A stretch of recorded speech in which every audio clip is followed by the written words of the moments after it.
구독과 좋아요를 클릭하시면 이야기가 시작됩니다. 저는 김영자입니다. 올해 72살이 되었어요. 사람들은 저더러 복이 터졌다라고 말하죠. 왜냐고요? 30년 동안 제 옆에서 그림자처럼 저를 받들어 모신 며느리 지수 덕분입니다. 지수는 제 아들 민준의 아내예요. 시집 온 첫날부터 지금까지 지수는 단 한 번도 저에게 쓴소리를 하거나 얼굴을 찌푸린 적이 없습니다. 밖에서 들으면 제가 참 좋은 시어머니 같죠? 아닙니다. 저는 지수에게 참 모진 시어머니였어요.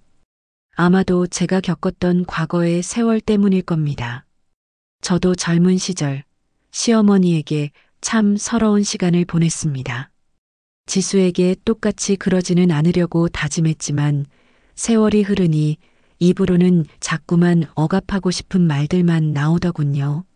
아침 밥상부터 시작입니다. 저는 지수가 차려주는 밥상에 늘 트집을 잡습니다. 지수야, 이 국은 간이 왜 이렇게 싱겁니까? 내 아버지는 싱거운 거 싫어하시는 거 알지 않니? 그러면 지수는 조용히 고개를 숙입니다. 어머니, 죄송해요. 제가 다시 간을 맞춰 올게요. 그렇게 말하며 지수는 곧장 부엌으로 돌아갑니다. 따스한 아침 햇살이 주방 창문을 통해 들어옵니다. 그 빛 속에서 지수의 뒷모습은 늘 왜소하고 처량해 보입니다. 저는 마음 한 구석이 찔리면서도 입으로는 또다시 쌀쌀맞은 소리를 내뱉습니다. 아니, 국 하나 제대로 못 끓여서 왔다 갔다 하게 하니? 어휴, 참. 지수는 그 소리를 다 들었을 겁니다. 그런데도 지수는 아무 대꾸도 하지 않아요. 그게 저는 더 화가 났습니다. 차라리 싸우기라도 하면 속이라도 시원할 텐데 지수는 항상 그저 순종합니다. 저는 지수의 그런 점이 마음에 들면서도 한편으로는 답답했어요. 저 아이는 자기 주장이란 게 없는 건가? 아니면 나를 무서워하는 건가? 하는 생각도 들었죠.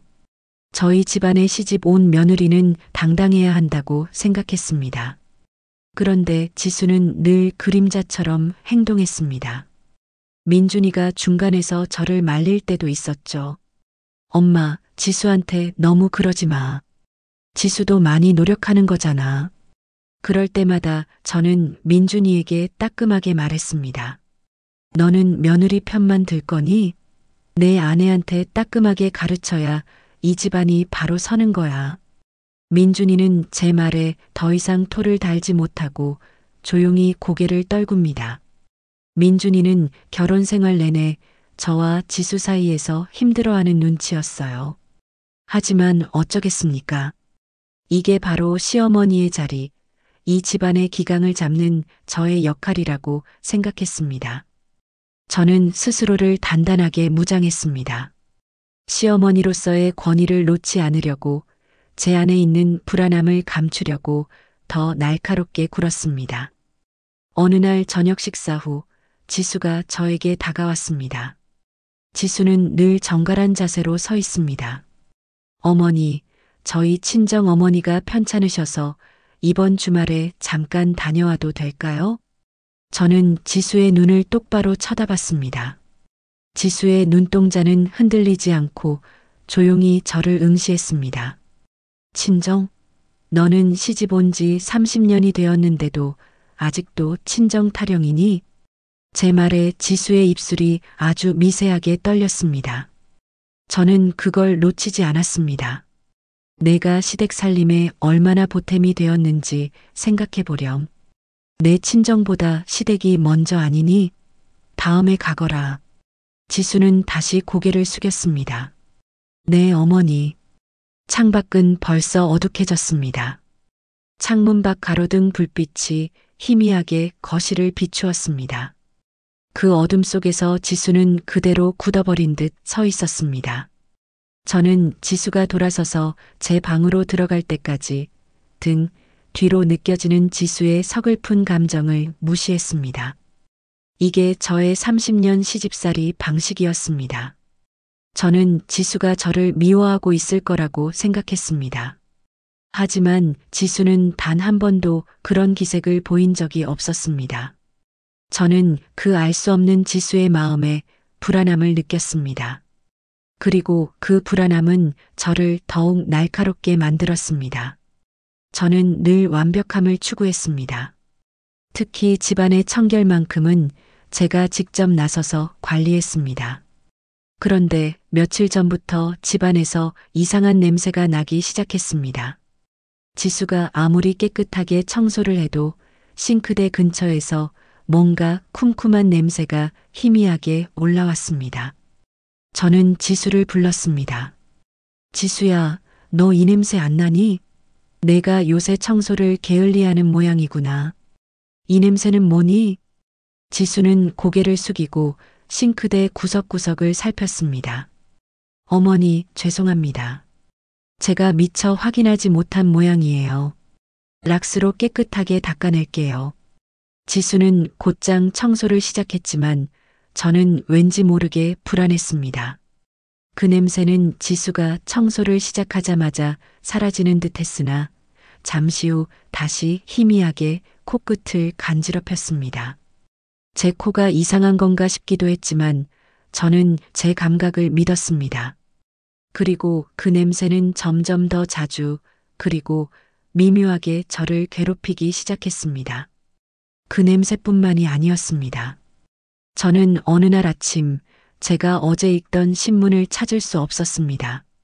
저는 분명히 거실 소파 테이블 위에 올려두었는데 아무리 찾아도 보이지 않았습니다. 저는 지수에게 물었습니다. 지수야, 혹시 어제 신문 못 봤니? 내가 분명히 여기 뒀는데. 지수는 잠시 망설이는 듯 하더니 손으로 자기 머리를 극적였습니다. 어머니, 신문이요? 아, 제가 어젯밤에 깜빡하고 신문을 모아두는 상자에 넣어둔 것 같아요. 금방 가져다 드릴게요.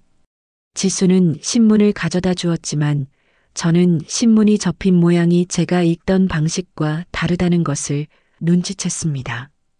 지수는 저에게 거짓말을 하는 것 같았습니다.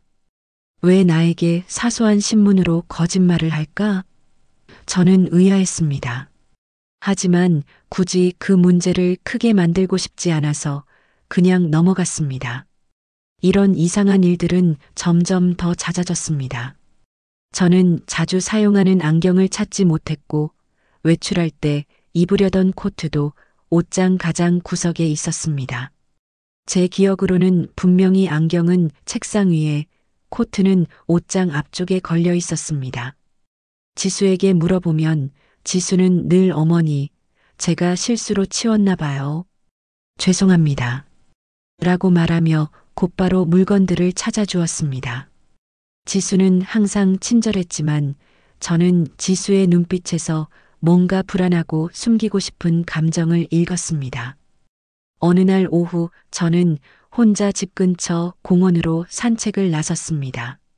공원에는 따뜻한 햇살이 비추고 있었고 벤치에 앉아 쉬고 있었습니다. 그런데 갑자기 제가 집으로 돌아가는 길이 낯설게 느껴졌습니다. 분명히 이 길을 수없이 걸어 다녔는데 어느 방향으로 가야 저희 집 아파트 단지가 나오는지 갑자기 머릿속이 새하얗게 비어버렸습니다. 저는 너무 당황해서 벤치에서 일어나 주변을 둘러봤습니다. 하지만 모든 것이 낯설었습니다. 저는 불안한 마음을 감추고 천천히 걷기 시작했습니다.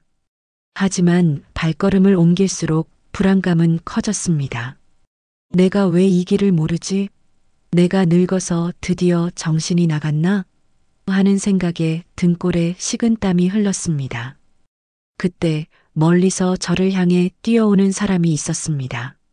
어머니, 김영자 어머니 맞으시죠? 저를 부른 사람은 동네 슈퍼마켓 아주머니였습니다. 네, 맞는데. 저를 어떻게 아세요?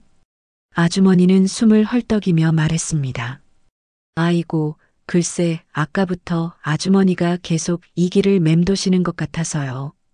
지수 씨가 혹시 아주머니 못 찾으실까봐 미리 저에게 연락을 해두셨어요. 길을 잃으실 수도 있다고 혹시 보게 되면 꼭 좀 연락해 달라고요. 저는 깜짝 놀랐습니다. 지수가 왜 나를 못 찾을 거라고 생각했지? 저는 아주머니에게 괜찮다고 말하고 가까스로 집으로 돌아왔습니다. 집에 돌아오니 지수가 거실에서 서성이고 있었습니다. 지수는 저를 보자마자 안도의 한숨을 쉬며 제 손을 잡았습니다. 어머니, 괜찮으세요? 어디 불편한 데는 없으시죠? 제가 산책 나가신다고 해서 걱정이 돼서요. 저는 지수의 눈을 똑바로 쳐다봤습니다. 지수의 눈에는 진심으로 걱정하는 마음이 담겨 있었습니다. 그 순간 저는 그동안의 낯선 냄새와 이상, 행동의 원인이 무엇인지 깨달았습니다. 그리고 지수가 왜 나에게 거짓말을 했는지도 알 것 같았습니다. 지수는 저를 보호하려고 했던 겁니다. 저의 기억력에 문제가 생겼다는 사실을 조용히 숨기려고 했던 겁니다. 저는 가슴이 철렁 내려앉았습니다. 그리고 동시에 지수의 깊은 배려에 마음 한 구석이 아려왔습니다. 저는 그 순간 제 자신이 겪고 있는 변화를 인정하기 싫었습니다. 그날 이후 저는 제 기억력의 문제를 인정할 수밖에 없었습니다. 물건을 어디에 두었는지, 방금 하려던 말이 무엇이었는지, 심지어 민준이의 어릴 적 이름까지도 순간적으로 혼란스러웠습니다. 저는 두려웠습니다. 평생을 단단하고 완벽하게 살아왔던 제가 한순간에 무너지는 것 같았습니다. 이 사실이 민준이나 손녀 하은이에게 알려지는 것은 상상도 할 수 없었습니다. 저는 제 병을 숨기기로 결심했습니다. 하지만 지수는 저보다 훨씬 빨랐습니다. 지수는 이미 모든 것을 알고 있었던 것 같아요. 지수는 저에게 단 한 번도 어머니, 혹시 기억이? 라는 식으로 직접적으로 묻지 않았습니다. 대신 지수는 저를 돌보는 방식을 조용히 바꾸기 시작했습니다. 집안 곳곳에 작은 포스트잇 메모가 붙기 시작했습니다. 리모컨은 여기에, 야근 식사 후 새 알, 오늘은 하은이 생일 같은 간단한 메모였습니다. 그 메모들은 마치 제가 직접 쓴 것처럼 자연스럽게 붙어 있었습니다. 지수는 제가 메모의 존재를 눈치채지 못하도록 저의 시선이 가장 잘 닿는 곳에 조용히 메모를 남겼습니다. 저는 그 메모들을 보며 간신히 제 하루를 통제할 수 있었습니다. 지수는 저에게 밥을 차려줄 때도 제가 가장 좋아하는 반찬을 가장 잘 보이는 곳에 두었습니다. 제가 헷갈릴까봐 반찬 이름표까지 조그맣게 붙여놓은 적도 있었습니다. 저는 그런 지수의 행동이 저를 어린아이 취급하는 것 같아서 기분이 나빴지만 한편으로는 지수의 세심함에 의지하고 있었습니다. 어느 날 저는 민준이의 방에서 민준이가 숨겨둔 듯한 서류를 발견했습니다. 궁금한 마음에 조심스럽게 서류를 펼쳐봤습니다. 그것은 제가 겪고 있는 증상에 대한 진단서였습니다. 초기 알츠하이머병 의증이라는 의사의 소견이 적혀 있었습니다. 저는 머리를 한 대 맞은 것 같았습니다. 제가 병원에 간 적도 없는데 이 진단서는 무엇일까요? 저는 그 진단서를 들고 바로 지수를 찾아갔습니다. 지수는 부엌에서 조용히 저녁 준비를 하고 있었습니다. 지수야, 이게 뭐니? 내가 이 서류를 어떻게 가지고 있는 거니? 저는 떨리는 목소리로 지수에게 진단서를 내밀었습니다. 지수는 제 손에 들린 서류를 보고도 크게 놀라지 않았습니다. 지수는 조용히 저를 바라보았습니다. 어머니, 죄송해요. 말씀드리지 않으려고 했는데. 지수는 가스불을 끄고 제 앞에 섰습니다. 지수의 눈은 눈물로 가득 차 있었지만 지수는 울지 않았습니다. 어머니께서 2달 전에 잠깐 길을 잃으신 날 제가 어머니를 모시고 몰래 병원에 다녀왔어요. 어머니는 기억하지 못하실 거예요. 제가 친구와 외출한다고 둘러대고 모시고 갔습니다. 지수의 말에 저는 충격에 빠졌습니다. 저는 길을 잃었던 기억도 희미했고 병원에 갔던 기억은 아예 없었습니다. 제 기억이 이렇게까지 망가졌다는 사실에 저는 절망했습니다. 너는 왜 나에게 말하지 않았니? 나를 속인 거니? 저는 분노가 치밀어 올랐습니다. 지수가 저를 불쌍하게 여긴다고 생각하니 자존심이 상했습니다. 지수는 제 손을 조심스럽게 잡았습니다. 지수의 손은 따뜻했습니다. 어머니, 제가 말씀드리면 어머니께서 힘들어 하실까 봐요.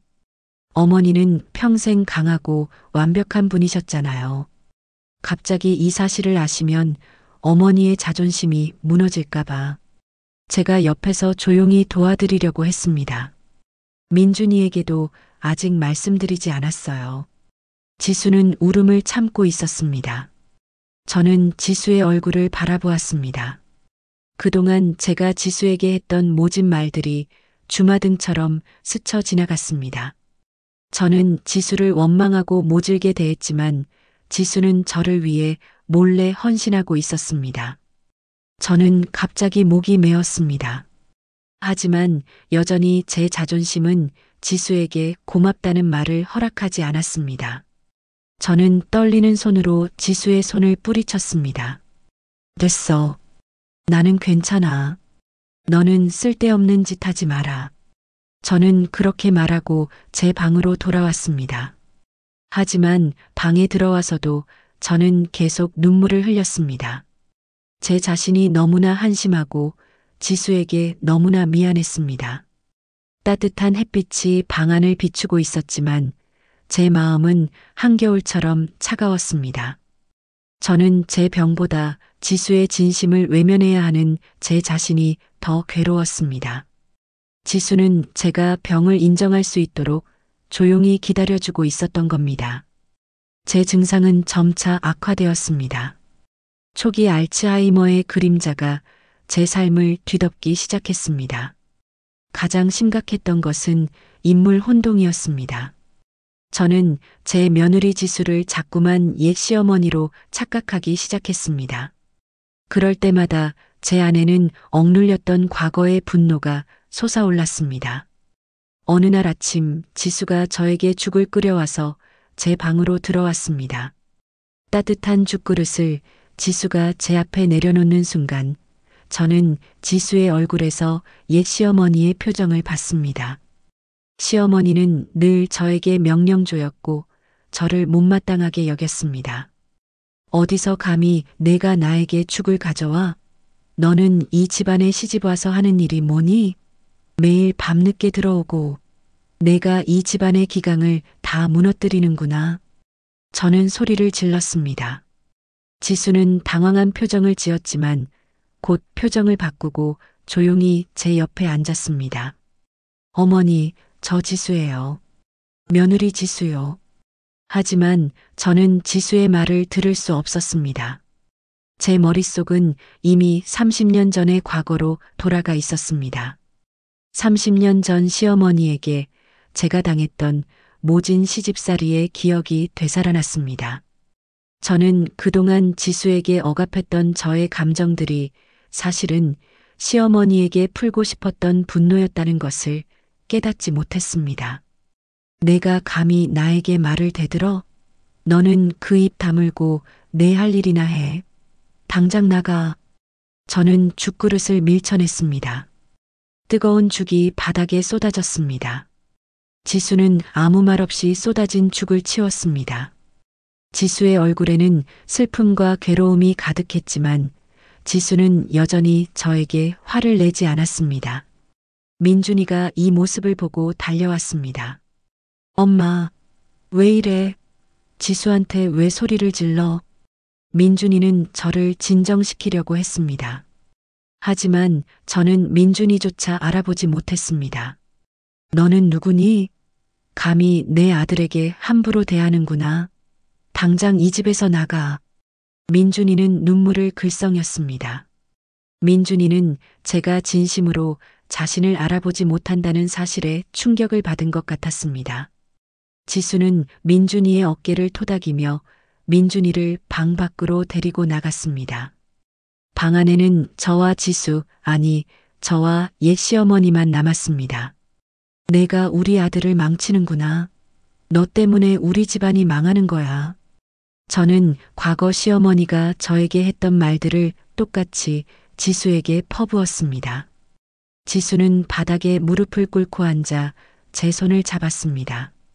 지수의 손은 떨리고 있었습니다. 어머니, 저 영자 씨에게 해를 끼치지 않아요. 저는 영자 씨를 사랑해요. 저에게 화내셔도 괜찮아요. 예전 시어머니에게 못했던 말들 저에게 다 하셔도 돼요. 제가 다 받아들일게요. 지수는 울면서 말했습니다. 저는 지수의 얼굴을 바라보았습니다. 지수의 눈은 진심으로 저를 걱정하고 있었습니다.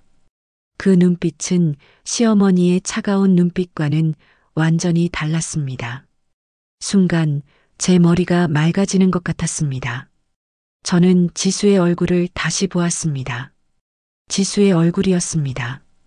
저의 며느리 박지수의 얼굴이었습니다.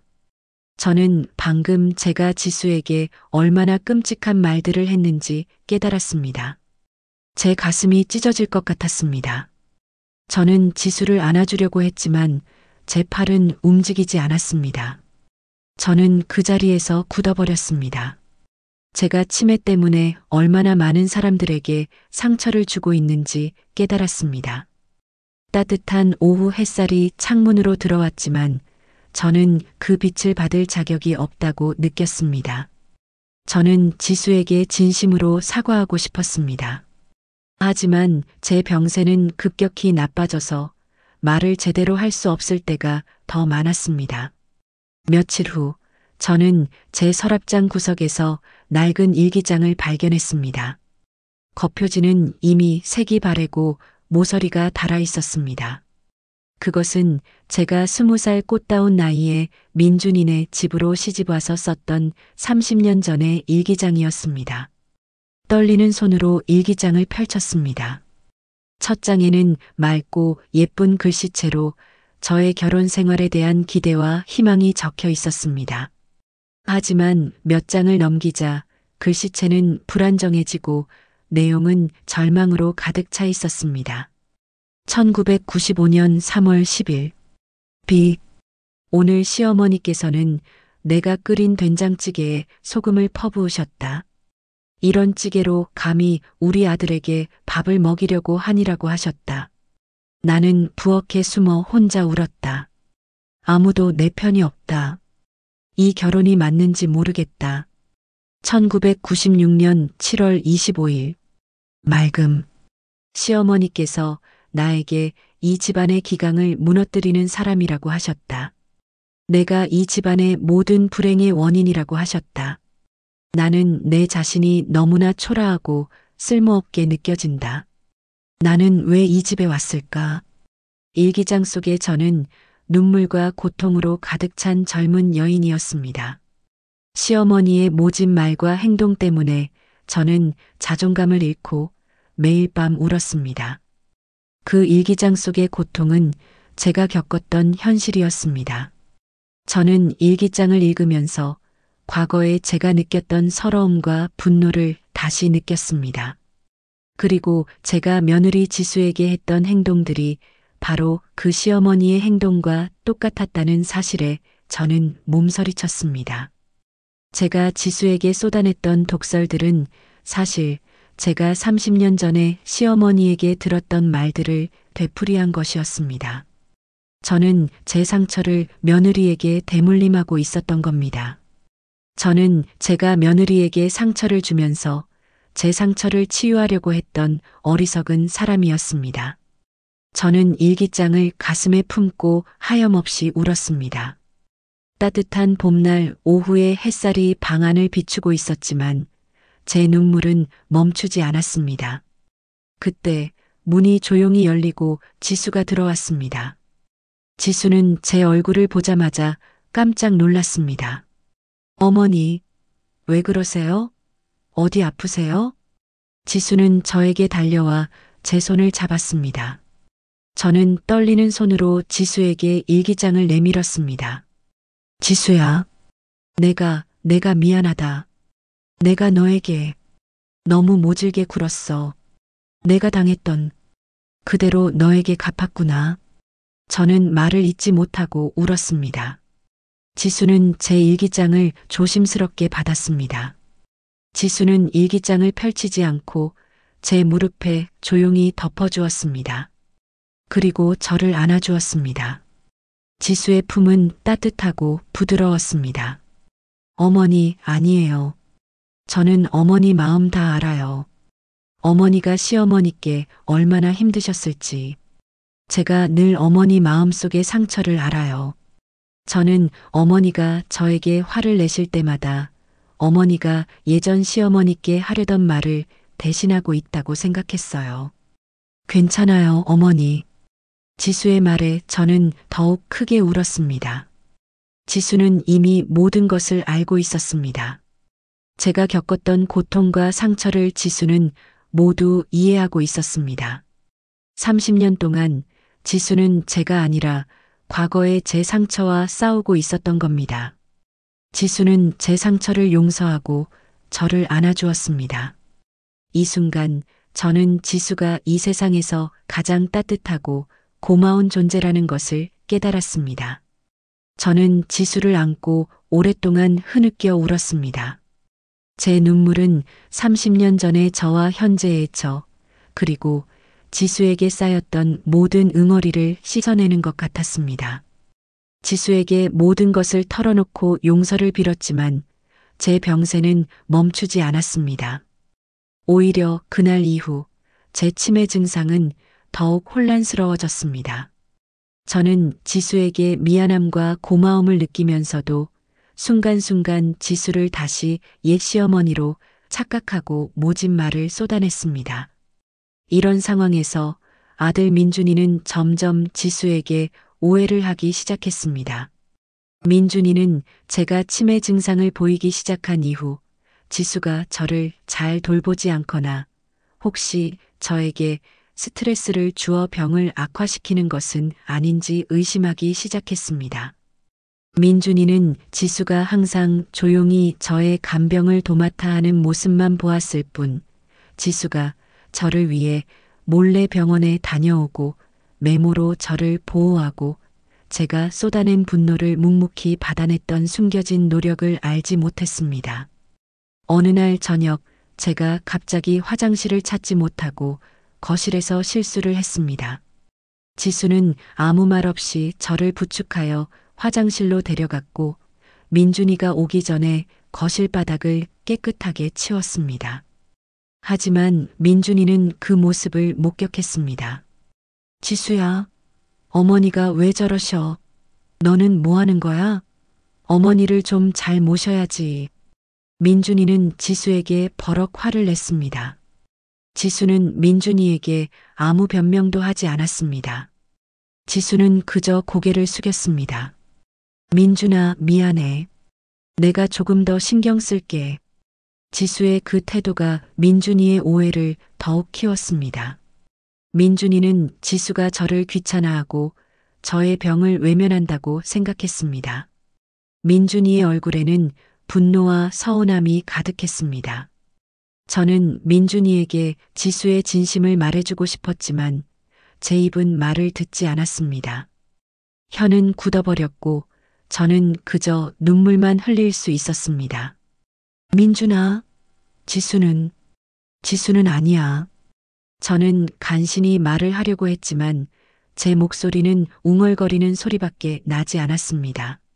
민준이는 저의 말을 듣지 못했습니다. 민준이는 지수에게 차가운 시선을 보냈습니다. 지수야, 아무래도 내가 휴직을 해야 할 것 같아. 내가 어머니 간병을 제대로 못하는 것 같으니 이제부터는 내가 어머니를 모실게.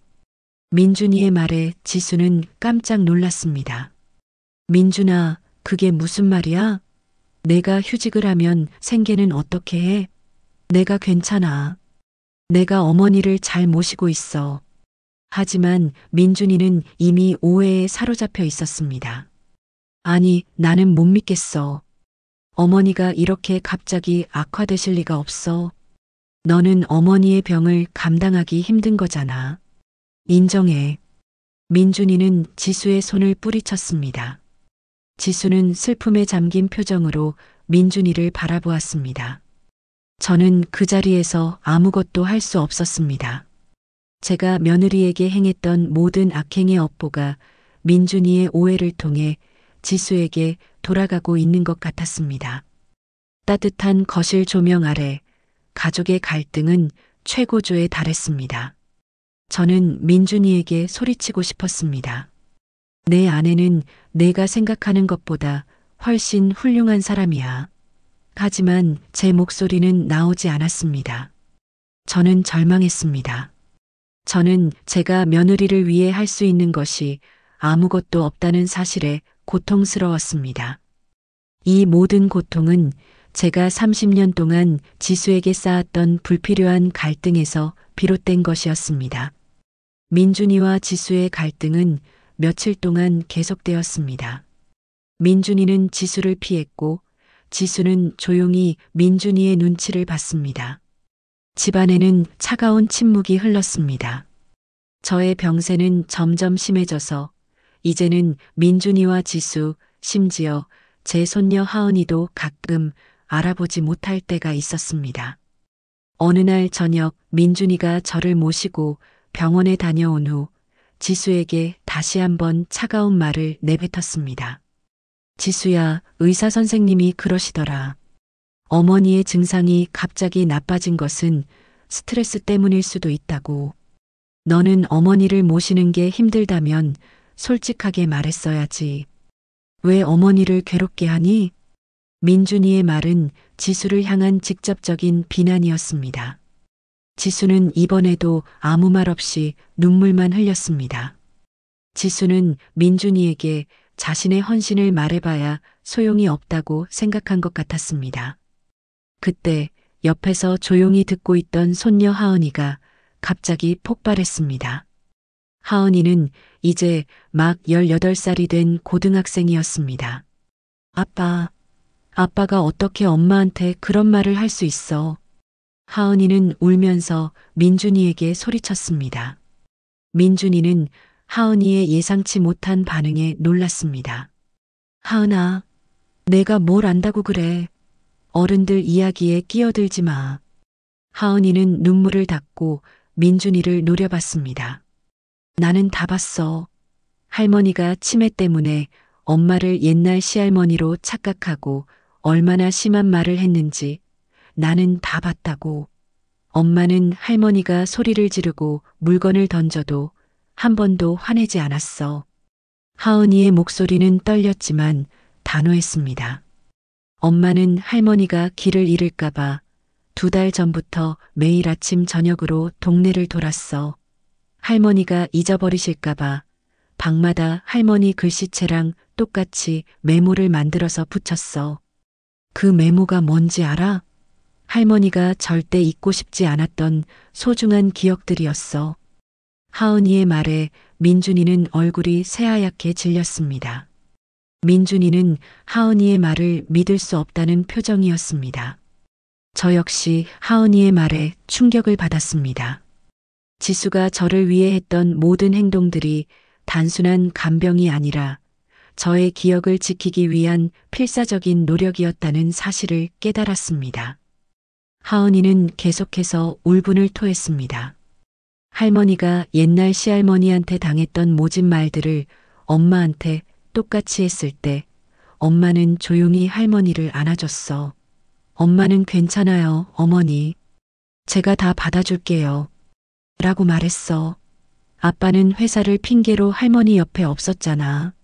근데 어떻게 엄마를 비난할 수 있어? 하은이의 폭발은 집안에 숨겨진 모든 진실을 드러내는 결정적인 순간이었습니다. 민준이는 고개를 숙이고 아무 말도 하지 못했습니다. 민준이의 어깨는 무너져 내리는 듯 했습니다. 지수는 눈물을 흘리면서 하은이를 안아주었습니다. 하은아, 괜찮아. 아빠도 힘들어서 그래. 아빠한테 화내지 마. 지수는 비난받고 상처받았음에도 불구하고 민준이와 하은이를 감싸 안았습니다. 저는 그 모습을 보며 지수가 얼마나 크고 헌신적인 사랑을 가진 사람인지 다시 한번 깨달았습니다. 저는 그 자리에서 지수를 향해 고개를 숙였습니다. 제가 할 수 있는 유일한 사과였습니다. 따뜻한 거실 조명 아래 저희 가족은 가장 고통스러우면서도 가장 진실된 순간을 맞이했습니다. 하은이의 폭발적인 외침이 끝나자 거실에는 깊은 침묵이 흘렀습니다. 민준이는 그 자리에서 한참을 꼼짝하지 못했습니다. 민준이의 얼굴은 후회와 죄책감으로 일그러져 있었습니다. 민준이는 하은이와 지수를 번갈아 보다가 결국 지수 앞에 무릎을 꿇었습니다. 지수야, 내가 미안해. 내가 너무 못났어. 너의 마음도 모르고, 너의 헌신을 오해하고, 내가 너에게 너무 심한 말을 했어. 민준이는 흐느끼기 시작했습니다. 민준이의 눈물은 뜨거운 후회의 눈물이었습니다. 평생을 어머니와 아내 사이에서 중간자 역할을 하려 애썼던 민준이가 결국 아내의 진심을 몰라주고 가장 큰 상처를 주었다는 사실에 괴로워하는 것 같았습니다. 지수는 민준이를 일으켜 세우지 않았습니다. 지수는 민준이의 어깨를 조용히 토닥여 주었습니다. 민준아, 괜찮아. 나도 힘든 거 알아. 어머니 병세 때문에 너도 얼마나 힘들겠니? 나는 내가 어머니를 걱정하는 마음을 알아. 오해할 수도 있었어. 지수는 용서라는 단어를 입 밖에 내지 않았지만 지수의 태도 자체가 이미 민준이를 용서하고 보듬고 있었습니다. 지수는 항상 그런 사람이었습니다. 어떤 비난에도 어떤 고난에도 묵묵히 제자리에서 가족을 지켜온 사람이었습니다.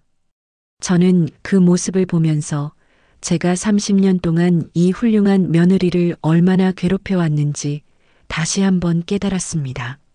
저는 민준이에게 다가가 민준이의 어깨에 제 손을 올렸습니다.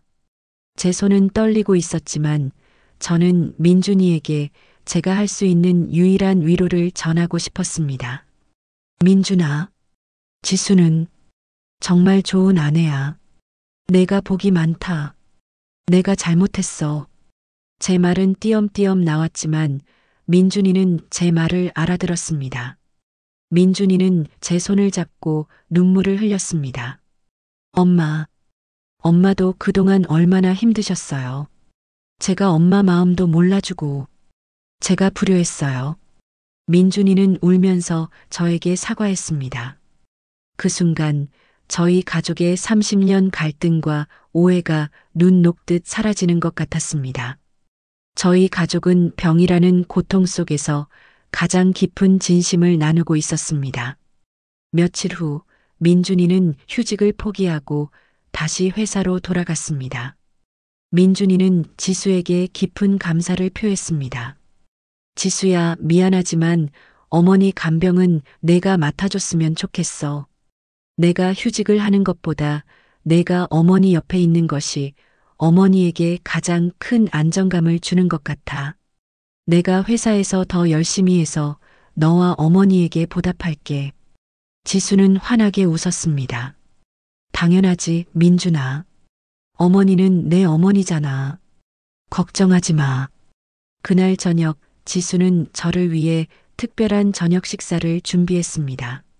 식탁에는 제가 가장 좋아하는 잡채와 갈비찜이 놓여 있었습니다. 저는 지수에게 고맙다고 말하고 싶었지만 제 혀는 여전히 무거웠습니다.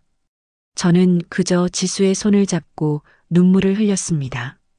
지수는 제 눈물을 닦아주며 환하게 웃었습니다. 지수의 미소는 따뜻한 봄 햇살 같았습니다. 저는 지수의 헌신적인 사랑이 저의 굳게 닫힌 마음을 녹이고 있다는 것을 느꼈습니다. 저는 이 세상에서 가장 행복한 시어머니였습니다. 민준이와의 오해가 풀린 후 지수는 저의 간병에 더욱 집중했습니다.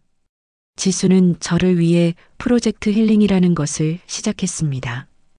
지수는 제가 30년 전에 썼던 낡은 일기장과 제가 젊었을 때 찍은 빛바랜 사진들을 모았습니다. 어느 날 아침 지수는 저를 거실로 안내했습니다. 거실 벽에는 제가 젊었을 때의 사진들이 시간 순서대로 붙어 있었습니다. 제가 결혼했던 날의 사진, 민준이를 낳았던 날의 사진, 그리고 제가 시어머니에게 시집살이를 당하며 눈물 흘렸던 순간의 희미한 사진까지. 지수는 모든 사진에 따뜻한 메모를 달아놓았습니다. 어머니, 이 사진 기억나세요? 어머니 25살 때 민준이를 낳고 처음으로 웃었던 날이래요. 어머니는 그때 세상에서 가장 행복했을 거예요. 지수는 사진 한 장 한 장에 담긴 저의 잊어버린 기억을 조용히 이야기해 주었습니다. 저는 사진을 보면서 희미하게나마 과거의 기억을 되찾을 수 있었습니다. 특히 제가 시어머니에게 모진 말을 들었던 사진을 보았을 때 저는 다시 한번 눈물을 흘렸습니다. 지수는 제 눈물을 닦아주며 말했습니다. 어머니, 이제 괜찮아요. 그때의 아픔은 제가 다 가져갈게요. 어머니는 이제 행복한 기억만 하세요. 지수는 제가 잃어버린 과거의 기억을 되찾아주기 위해 온 정성을 다했습니다. 지수는 제가 어릴 적 살았던 시골 마을을 방문하여 그곳의 흙 냄새와 풀 냄새를 맡게 해주었습니다. 지수는 제가 좋아했던 옛날 노래를 틀어주었고 저는 그 노래를 들으며 잠시나마 병을 잊고 행복했습니다. 지수의 헌신적인 노력 덕분에 제 병세는 잠시나마 호전되는 듯 했습니다. 저는 지수를 알아보지 못하는 횟수가 줄어들었고 지수에게 따뜻한 말을 건넬 수 있는 날이 많아졌습니다. 저는 지수의 손을 잡고 말했습니다. 지수야, 고맙다. 너는 나에게 하늘이 보내준 선물 같다. 지수는 눈물을 글썽이며 제 손을 잡았습니다. 어머니, 제가 어머니의 딸이 될게요. 어머니는 저의 영원한 어머니예요. 저는 지수의 말에 감동했습니다. 30년 동안 저는 지수를 며느리가 아닌 딸로 받아들이지 못했습니다. 하지만 이제는 지수가 저의 진정한 딸이라는 것을 깨달았습니다. 지수는 저의 굳게 닫힌 마음을 녹이고 저의 잃어버린 기억을 되찾아 주었습니다. 저는 지수의 따뜻한 사랑 덕분에 새로운 삶을 살 수 있었습니다. 따뜻한 햇살이 창문을 통해 거실을 비추었습니다. 그 빛 속에서 지수와 저는 서로를 마주보며 미소 지었습니다. 저희의 미소는 용서와 감사 그리고 희망으로 가득 찬 미소였습니다. 저는 이 세상에서 가장 행복한 시어머니였습니다. 지수와의 관계는 30년의 갈등을 넘어 가장 아름다운 모녀 관계로 거듭났습니다. 저는 지수의 헌신적인 사랑에 영원히 감사할 것입니다. 이 모든 것은 지수의 숨겨진 진심 덕분이었습니다. 지수의 프로젝트 힐링 덕분에 저는 잠시나마 평온을 찾았습니다. 하지만 병은 결국 진행되는 것이었습니다. 다시 증상이 악화되기 시작했을 때 저는 가장 중요한 깨달음을 얻게 되었습니다. 그것은 저의 치매가 과거의 상처를 되풀이하는 동시에 숨겨진 진심을 드러내는 도구가 되었다는 사실입니다. 어느 날 저녁 온 가족이 거실에 모여 있었습니다. 민준이는 제가 좋아하는 TV 프로그램을 틀어주었고 하은이는 제 옆에서 그림을 그리고 있었습니다. 지수는 따뜻한 차를 끓여 저희에게 건네주었습니다. 그때 저는 갑자기 눈물을 흘리기 시작했습니다. 지수야, 내가 미안하다. 내가 너를 미워한 게 아니야. 내가 시어머니를 미워했어. 내가 너에게 30년 전에 당했던 서름을 풀었어. 나는 너를 사랑해. 지수야. 제 말은 또렷하지 않았지만 제 진심은 가족들에게 전달되었습니다. 저는 치매로 인해 억압했던 감정을 통제할 수 없게 되면서 오히려 가장 솔직한 마음을 고백할 수 있게 된 것입니다. 저는 30년 동안 지수에게 모질게 굴었던 것이 지수를 미워해서가 아니라 과거에 제 상처를 마주하기 두려워서였음을 모두에게 고백했습니다. 지수는 제 옆에 앉아 제 손을 잡았습니다. 어머니, 저는 이미 다 알고 있었어요. 어머니의 마음속에는 늘 상처가 있었잖아요. 괜찮아요. 이제는 저에게 기대세요. 제가 어머니의 상처를 안아줄게요. 지수의 말은 따뜻했고 제 마음의 응어리를 풀어주었습니다. 민준이는 눈물을 흘리며 저와 지수를 바라보았습니다. 엄마, 지수야. 두 사람의 마음을 이제야 알겠어. 내가 너무 둔했어. 민준이는 저의 손과 지수의 손을 동시에 잡았습니다. 저희 세 사람은 손을 맞잡고 오랫동안 울었습니다. 이 순간 저는 치매라는 고통이 오히려 저희 가족을 진정한 사랑으로 이끌었다는 것을 깨달았습니다. 만약 제가 치매에 걸리지 않았다면 저는 평생 지수에게 진심으로 사과하지 못했을 것이고 민준이 역시 지수의 헌신을 영원히 오해했을 것입니다. 이 병은 저희 가족에게 숨겨진 진심을 드러내는 축복이었습니다. 저는 지수에게 말했습니다. 지수야, 너는 나에게 용서를 가르쳐줬어. 그리고 사랑을 가르쳐줬어. 고맙다. 지수는 미소 지으며 제 이마에 입을 맞추었습니다. 지수의 입맞춤은 따뜻하고 부드러웠습니다. 저는 그 순간 제 삶의 모든 고통이 사라지는 것 같았습니다. 저희 가족은 그날 이후 더욱 단단해졌습니다. 지수는 저의 딸이 되었고 저는 지수의 엄마가 되었습니다. 따뜻한 저녁 햇살이 저희 가족을 비추었습니다. 저희는 이 세상에서 가장 행복한 가족이었습니다. 저는 지수의 헌신과 사랑 덕분에 가장 아름다운 노년을 맞이할 수 있었습니다. 지수의 헌신적인 사랑 덕분에 저는 하루하루 감사하며 살았습니다. 하지만 제 마음속에는 여전히 풀리지 않은 의문 하나가 있었습니다. 지수는 30년 동안 제가 쏟아낸 모진 말과 잔소리를 어떻게 그렇게 묵묵히 받아들일 수 있었을까요? 아무리 헌신적인 사람이라도 30년의 고통을 아무렇지 않게 감당하기는 어려웠을 것입니다. 어느 날 오후 제가 잠든 사이 지수는 제 방에서 무언가를 정리하고 있었습니다. 저는 잠시 잠에서 깨어나 지수가 보고 있는 것을 보게 되었습니다. 그것은 낡은 통장이었습니다. 통장에는 30년 동안 꾸준히 돈이 입금된 기록이 남아 있었습니다. 저는 궁금한 마음에 지수를 불렀습니다. 지수야, 그 통장은 뭐니? 내 통장이니? 지수는 깜짝 놀라 통장을 숨겼습니다. 어머니, 아니에요. 그냥 옛날 통장이에요.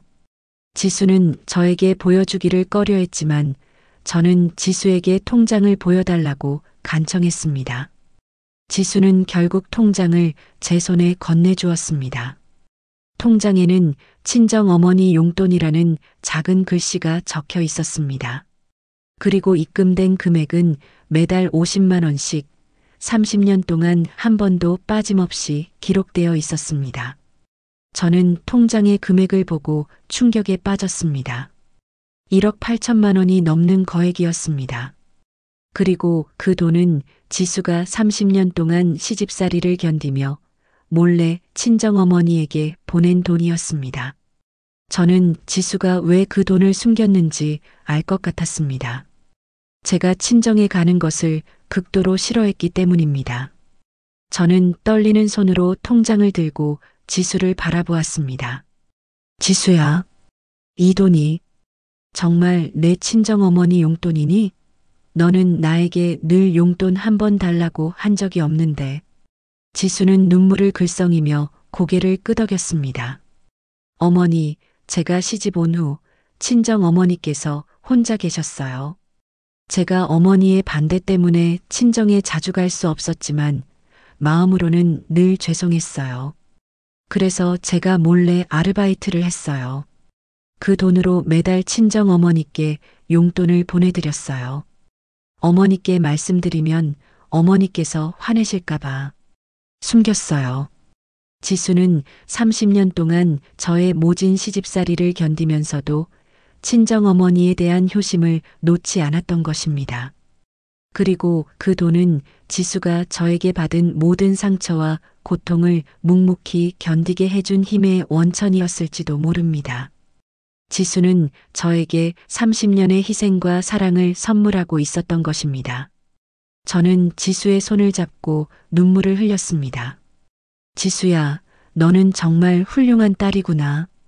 내가 너에게 얼마나 큰 죄를 지었니? 지수는 저를 안아주었습니다. 어머니, 아니에요. 저는 어머니에게 용서를 빌어요. 제가 어머니께 솔직하게 말씀드리지 못해서 죄송해요.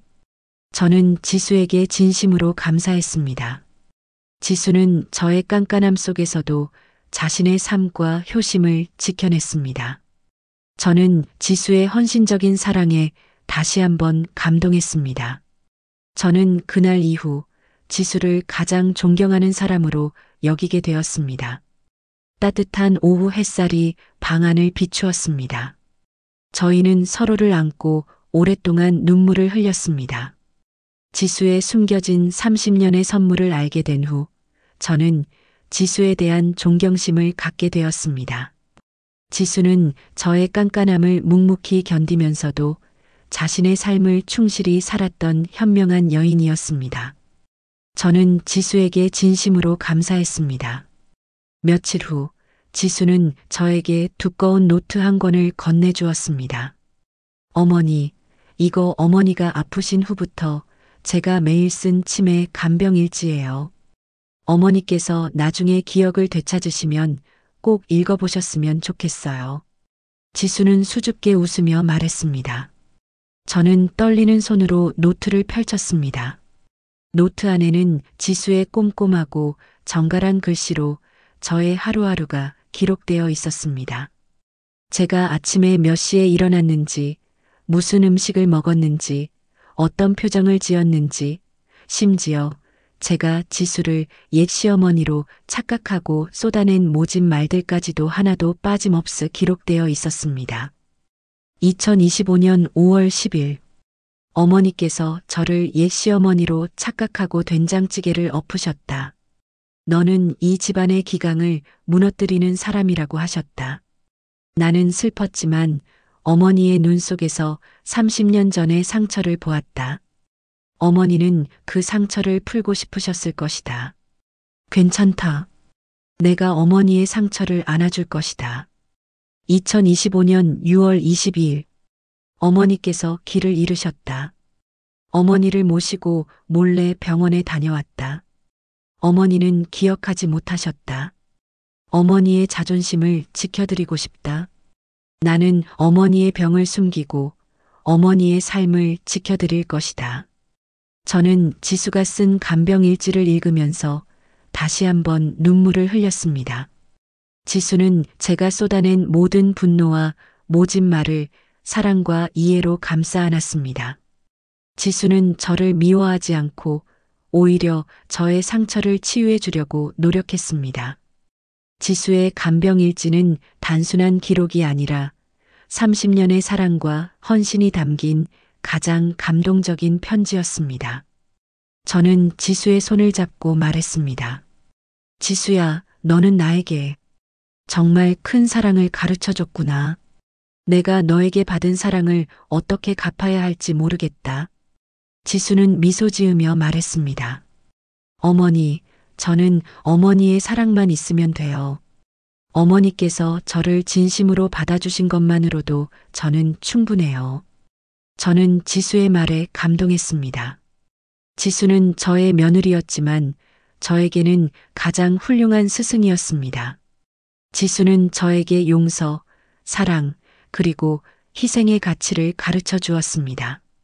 저는 지수 덕분에 새로운 삶을 살 수 있었습니다. 따뜻한 오후 햇살이 방 안을 비추었습니다. 저희는 서로를 마주보며 미소 지었습니다. 저희의 미소는 진정한 행복으로 가득 찬 미소였습니다. 지수의 헌신적인 사랑과 간병일지 덕분에 저희 가족은 가장 단단한 유대감을 형성하게 되었습니다. 민준이는 지수에게 사과하고 지수의 간병을 적극적으로 돕기 시작했습니다. 하은이 역시 할머니인 저에게 더욱 따뜻하게 대했습니다.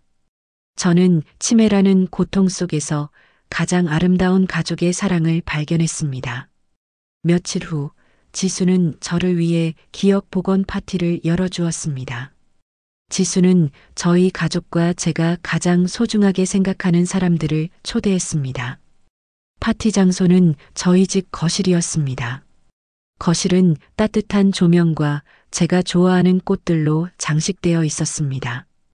파티에는 민준이와 하은이뿐만 아니라 저의 오랜 친구들, 그리고 제가 30년 동안 연락하지 못했던 친정 식구들까지 와 있었습니다. 저는 친정 식구들을 보자마자 눈물을 흘렸습니다. 지수가 저의 오랜 상처였던 친정과의 관계까지 회복시켜 주려고 노력한 것입니다. 친정 어머니는 저에게 다가와 제 손을 잡았습니다. 영자야, 내 며느리가 나에게 매달 용돈을 보내줬단다. 내가 얼마나 힘든지 알면서도 너에게 짐이 될까봐 연락하지 못했는데 내 며느리가 나에게 너의 소식을 전해줬어. 친정어머니의 눈에는 눈물이 가득했습니다. 저는 친정어머니를 안고 오랫동안 울었습니다. 30년 동안 억눌렸던 친정과의 그리움이 한순간에 폭발했습니다. 지수는 저에게 다가와 조용히 말했습니다. 어머니, 이제는 아무것도 숨기지 마세요. 어머니의 상처도 그리움도 모두 가족들과 함께 나누세요. 저희가 모두 어머니의 편이에요. 지수의 말은 저에게 새로운 삶의 용기를 주었습니다. 파티에서 저희 가족은 숨겨진 모든 진심을 나누었습니다. 민준이는 지수에게 공개적으로 감사와 사랑을 표현했고 하은이는 저에게 따뜻한 편지를 읽어주었습니다.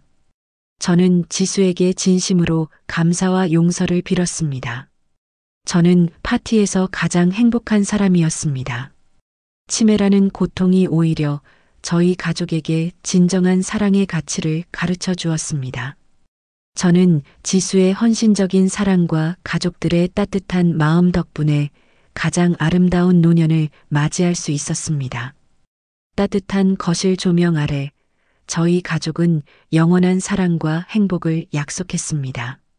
저는 지수의 숨겨진 진심 덕분에 인생의 반전을 경험했습니다. 기억 복원 파티 이후 저는 평온한 시간을 보냈습니다. 지수의 헌신적인 간병 덕분에 제 병세는 현상 유지 상태를 보였고 저는 가끔씩 맑은 정신으로 지수와 대화할 수 있었습니다. 저는 지수에게 진심으로 감사하고 사랑한다는 말을 끊임없이 전했습니다. 어느 날 지수는 저에게 아름다운 표지의 새로운 노트 한 권을 건네주었습니다. 어머니, 이건 어머니의 새로운 일기장이에요.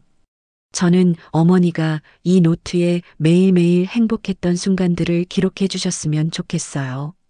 그리고 저는 어머니의 그 기록을 영원히 간직할 거예요. 지수는 미소 지으며 말했습니다. 저는 노트의 첫 페이지를 펼쳤습니다. 첫 페이지에는 지수의 정갈한 글씨로 감동적인 편지가 적혀 있었습니다. 사랑하는 어머니께, 제가 어머니의 며느리로 시집 온 지 30년이 되었습니다. 어머니께서는 저에게 많은 시련을 주셨지만 저는 단 한 번도 어머니를 미워한 적이 없어요. 어머니의 모진 말 뒤에는 늘 상처받은 어머니의 마음이 있었다는 것을 알았기 때문입니다. 저는 어머니의 상처를 치유하고 싶었고 어머니에게 진정한 딸이 되고 싶었습니다. 어머니는 저에게 가장 큰 사랑과 용서를 가르쳐 주셨습니다. 이제는 제가 어머니를 지켜드릴게요. 어머니, 저와 함께 행복한 추억들을 만들어가요. 어머니의 딸 지수가. 저는 지수의 편지를 읽고 눈물을 흘렸습니다. 지수는 저에게 용서와 사랑을 가르쳐 주었을 뿐만 아니라 저의 새로운 삶을 선물해 주었습니다. 저는 지수의 헌신적인 사랑 덕분에 가장 아름다운 노년을 맞이할 수 있었습니다. 저는 노트에 제 첫 번째 기록을 남겼습니다. 2025년 10월 10일. 맑음. 오늘은 지수가 나에게 새로운 일기장을 선물해 주었다. 나는 지수의 사랑 덕분에 다시 태어났다. 나는 이 세상에서 가장 행복한 엄마다. 저는 노트에 글을 쓰면서 제 마음속에 남아있던 마지막 응어리까지 풀리는 것을 느꼈습니다. 저는 지수의 헌신적인 사랑에 진심으로 감사했습니다. 저는 지수에게 말했습니다. 지수야, 고맙다. 너는 나에게 기적을 선물해 줬어. 지수는 제 손을 잡고 눈물을 흘렸습니다. 따뜻한 오후 햇살이 방 안을 비추었습니다. 그 빛 속에서 지수와 저는 서로를 마주보며 미소 지었습니다. 저희의 미소는 영원한 사랑과 행복으로 가득 찬 미소였습니다. 저는 지수의 숨겨진 진심 덕분에 인생의 가장 아름다운 반전을 경험했습니다. 저는 이 세상에서 가장 행복한 엄마였습니다. 그 후로도 저와 지수의 관계는 더욱 깊어졌습니다. 저는 지수를 며느리가 아닌 가장 소중한 딸로 여기게 되었습니다. 저희 가족은 지수의 헌신과 사랑 덕분에 가장 단단한 유대감을 유지했습니다. 민준이는 지수에게 더욱 잘했고 하은이 역시 저희 두 사람을 자랑스럽게 생각했습니다. 저는 매일 아침 지수와 함께 산책을 나섰습니다. 따뜻한 아침 햇살 아래 지수는 제 손을 잡고 조용히 걸었습니다. 제가 길을 잃을까봐 지수는 늘 저의 옆에서 저를 지켜주었습니다. 저는 지수의 손을 잡고 걸으면서 평온하고 행복한 감정을 느꼈습니다. 어느 날 아침 산책을 마치고 집으로 돌아오는데 지수가 저에게 꽃다발을 건네주었습니다. 어머니, 오늘은 어머니께서 저에게 용서와 사랑을 가르쳐 주신 날이에요. 감사합니다. 그리고 사랑합니다. 지수는 활짝 웃으며 말했습니다. 저는 꽃다발을 받고 눈물을 흘렸습니다. 지수는 저에게 매일매일 기쁨과 행복을 선물해 주었습니다. 저는 지수에게 말했습니다. 지수야, 너는 나에게 가장 큰 보물이다. 너의 사랑 덕분에 내가 다시 살 수 있게 되었어. 지수는 제 품에 안겨 울었습니다. 저희는 서로를 안고 오랫동안 따뜻한 사랑을 나누었습니다. 저는 지수에게 용서와 감사를 배웠고 지수는 저에게 진정한 어머니의 사랑을 받았습니다. 저희의 관계는 30년의 갈등을 넘어 가장 아름다운 모녀 관계로 거듭났습니다. 저희 가족은 치매라는 고통 속에서 영원한 사랑을 발견했습니다. 저는 이 세상 모든 시어머니와 며느리들에게 말하고 싶습니다. 갈등의 이면에는 늘 상처가 숨겨져 있습니다. 상대방의 아픔을 이해하고 진심으로 용서와 사랑을 나눈다면 어떤 고난도 이겨낼 수 있습니다. 저희 가족처럼 가장 아름다운 해피엔딩을 맞이할 수 있습니다. 따뜻한 햇살이 저희 가족을 비추었습니다. 저희는 서로를 마주보며 미소 지었습니다. 저희의 미소는 영원한 사랑과 행복으로 가득 찬 미소였습니다. 저는 지수의 헌신적인 사랑 덕분에 인생의 가장 아름다운 마지막 페이지를 장식할 수 있었습니다. 저는 지수와 함께 영원히 행복할 것입니다. 이야기 어떠셨나요? 좋아요와 댓글로 여러분의 생각을 남겨주세요. 다음 이야기가 계속됩니다.